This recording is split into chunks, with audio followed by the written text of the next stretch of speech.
Non. Oui, par exemple les Femen qui sont des féministes qui manifestent les seins nus. C'est un mouvement qui est très extrême, je trouve. Et je suis pour certaines de leurs idées, mais pas la totalité. Je trouve qu'il y a certaines choses qu'elles font qui sont pas nécessaires pour être entendues. Il existe différents mouvements pour que les femmes puissent se faire entendre, de nature différente. Le MLF, Mouvement de lutte féministe. C'est le 26 août 1970 que le MLF voit le jour en France. Ce jour, une douzaine de militantes anonymes déposent une gerbe sous l'Arc de Triomphe à la gloire de la femme du soldat inconnu. Sur leur banderole, il est écrit la célèbre phrase « Il y a plus inconnu que le soldat inconnu, sa femme ». Elles sont aussitôt arrêtées par la police, mais dès le lendemain, la presse annonce la naissance du MLF. Le MLF n'est ni une organisation, ni un parti. Aucun leader n'y est toléré. Le mouvement se compose de collectifs et de petits groupes. Elles se font entendre en organisant des manifestations, en créant des pétitions, en tenant des réunions publiques. Hérité du Women's Lib américain, le MLF avait pour objectif de lutter contre toutes les formes de discrimination à l'égard des femmes, avec toujours une ligne directrice. Partir des situations individuelles de chacune pour mener des revendications qui vaudraient pour toutes. Elles rejettent les canons de beauté imposés, réclament crèches et garderies, demandent à leurs conjoints de partager les tâches domestiques. Elles dénoncent également le viol et les agressions sexuelles, luttent pour le droit à l'avortement et à la contraception afin d'assurer aux femmes une sexualité libre. Oser le féminisme.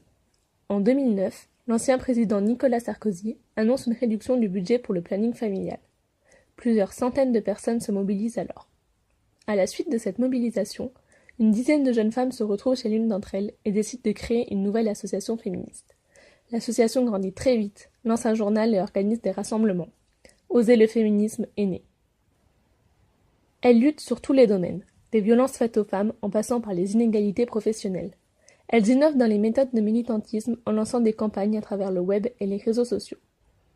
Aujourd'hui, Oser le féminisme compte plus de 26 antennes réparties dans toute la France et à l'étranger, et passe régulièrement dans les médias, ce qui lui permet de faire passer ses idées et d'avoir un impact. Très investi en politique, Oser le féminisme est membre du Haut Conseil à l'égalité entre les femmes et les hommes depuis le 9 janvier 2013. En 2012, Caroline Dehaas, fondatrice de l'association, était porte-parole de Benoît Hamon. De plus, durant le quinquennat de François Hollande, Caroline Dehaas s'est vue offrir le poste de conseillère en charge des relations avec les associations et de la lutte contre les violences faites aux femmes auprès de Najat Vallaud-Belkacem, alors ministre des Droits des femmes. Néanmoins, récemment, des signataires d'une pétition reprochent à la presse de parler des femmes ou encore des féministes en mentionnant l'association, alors qu'elle ne représente que ses adhérentes et non pas toutes les femmes et féministes. La barbe. La barbe a été créée en 2008 par certaines militantes féministes, effarées par le sexisme ambiant autour de la campagne de Ségolène Royal en 2007. Les barbus investissent depuis les lieux de pouvoir dotés d'une fausse barbe pour dénoncer ironiquement la domination des hommes. Selon l'association, la barbe est un groupe d'action féministe qui dénonce le monopole du pouvoir, du prestige et de l'argent par quelques milliers d'hommes blancs. Leur action consiste à envahir les lieux traditionnellement dirigés par des hommes en portant des barbes. Elles se font donc entendre par leurs coups d'éclat, par exemple en s'invitant à l'Assemblée nationale ou encore en plein conseil d'administration de L'Oréal. L'idée, c'est qu'en présence d'un univers masculin, elles revêtent leur barbe et viennent lire un tract, ironique au style pompeux, façon 19e siècle, qui félicite ces messieurs d'avoir su résister courageusement au féminisme. La barbe se considère dans la lignée du MLF et prône la liberté, l'égalité et la solidarité féminine. Les chiennes de garde. C'est une association française créée en 1999 par l'historienne Florence Moreno et la romancière Isabelle Alonso. L'association défend les femmes des insultes sexistes, en particulier au sein de l'espace public, ou encore dans les médias et la publicité. Elle résume leur action en 3 mots: décrypter, dénoncer, résister. D'autre part, les chiennes de garde manifestent sous une banderole annonçant « Le féminisme n'a jamais tué personne. Le machisme tue tous les jours ». Citation de Benoît Groult, une des signataires de leur manifeste, lancé le 8 mars 1999, et qui, 6 mois plus tard, avait recueilli 691 signatures. Elle réclame une loi contre le sexisme au même titre qu'il en existe une contre le racisme. Les chaînes de garde décernent chaque année un prix du macho ainsi qu'un prix de la pub la plus sexiste. E4She. E4She, lui pour elle en français, est une campagne pour l'égalité des sexes créée par l'ONU Femmes en 2014. Son but est de faire participer les hommes dans ce combat en les encourageant à prendre des mesures contre les inégalités que les femmes subissent. Pour E4She, l'égalité des sexes est une question qui touche tout le monde et tous les domaines, social, politique ou même économique. Cette campagne cherche donc à impliquer les hommes dans ce mouvement afin de s'unir et de faire cause commune. La campagne a été lancée au siège des Nations Unies à New York par l'ambassadrice de l'ONU Femmes, l'actrice Emma Watson, qui a prononcé un discours qui a été beaucoup diffusé via les réseaux sociaux. En 2015, Emma Watson prononce une nouvelle fois un discours pour une action de l'association. L'objectif est de demander à 10 chefs d'État, d'entreprises et d'écoles de s'engager à améliorer l'égalité des sexes dans le milieu professionnel, éducatif et politique. Les présidents de l'Uruguay, du Japon et de la Finlande, les PDG de Tupperware ou d'Unilever et des grandes écoles telles que Sciences Po Paris se sont par exemple engagés. L'action menée a porté ses fruits.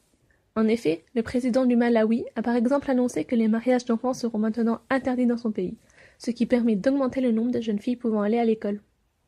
On compte de nombreuses personnalités impliquées dans ce mouvement, telles que par exemple Matt Damon, Pharrell Williams, le prince Harry, Barack et Michelle Obama, ou encore Harry Styles. Les Femen. Le mouvement des Femen est un groupe féminisme radical né à Kiev, en Ukraine, en 2008. Sa principale fondatrice est Anna Hutsol et la présidente internationale est Inna Shvejenko. Le groupe devient internationalement connu en organisant des actions extrémistes, essentiellement seins nus, avec des slogans écrits sur le corps, dans le but de défendre les droits des femmes. Mais il s'implique aussi sur plusieurs autres sujets, notamment pour la démocratie et contre la corruption, la prostitution ou encore l'influence des religions dans la société. Elle s'affirme athée et anti-religieuse. Les militantes féminin sont adeptes d'un féminisme radical, qu'elles appellent sextrémisme. Afin de leur assurer une certaine médiatisation, les actions des féminines sont provocatrices, voire spectaculaires. Dans les pays, leurs actions peuvent être contestées au niveau de la loi, notamment celles relatives à la nudité et à l'exhibition. En France, par exemple, l'exhibition publique peut être punie par la loi d'1 an d'emprisonnement et de 15 000 € d'amende.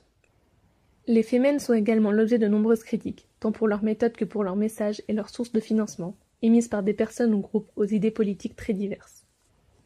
Les suffragettes. Le terme de suffragette apparaît en 1903 en Grande-Bretagne, avec la création par Mrs. Pankhurst de l'Union politique et sociale des femmes. Ses membres, les suffragettes, militent pour le vote des femmes. Par extension, le terme est parfois utilisé pour désigner l'ensemble des militantes pour le droit de vote des femmes dans le monde anglo-saxon. Pendant 15 ans, les suffragettes britanniques multiplient leurs actions pour faire connaître leur cause. À l'époque, en Angleterre, la répression est impitoyable. De nombreuses femmes furent emprisonnées. Quand elles déclenchèrent une grève de la faim, le gouvernement ordonna de les gaver de force. Leurs manifestations sont violemment réprimées, et certaines perdront la vie dans cette lutte. Ce combat a mené à l'emprisonnement de plus d'1 millier de femmes britanniques. Elles obtiennent finalement gain de cause en 1918, mais seulement les femmes britanniques de plus de 30 ans ont le droit de vote. L'égalité fut établie 10 ans plus tard, lorsque les femmes furent autorisées à voter dès 21 ans, comme les hommes en 1928. Selon une étude réalisée par Mixity, 70% des Français n'approuvent pas les mouvements féministes actuels. Toutefois, 56% des Français estiment que ces mouvements font évoluer l'égalité homme-femme.